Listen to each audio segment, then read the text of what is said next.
3000 টাকা এটা দিয়ে আমরা কিনছি। তারপরেও আমরা অনেক আগে আসছি, কিন্তু ওনারা ঢুকতে দিচ্ছেন না।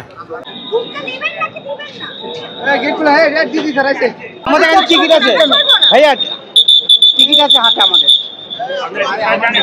টিকিট দিয়ে ঢুকতে দিচ্ছে না। টিকিট কিনেছি টাকা দিয়ে, অনলাইনে কিনেছি। এই যে টিকিট, এই যে অরিজিনাল টিকিট, এই যে অরিজিনাল টিকিট, এই যে কি বলতেছে তারা এখন? কি ঢুকতে দিচ্ছে না।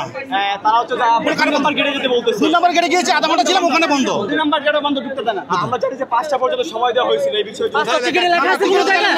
টিকিটে লেখা আছে কোন জায়গায়? 5টা পর্যন্ত দেয়। তারা তো স্বীকার করছে 5টা পর্যন্ত দেওয়া হয়েছিল। আমার টিকিট কখন করছে? এখানে লেখা থাকবে যে 5টার পর গেট খুলবে না, তাহলে আমরা আসতাম না। আমরা টাকা দিয়ে দেন। নাই যে টিকিট আছে তো ভাইয়া, টিকিট আছে। ভাইয়া টিকিট আছে তো ভাইয়া।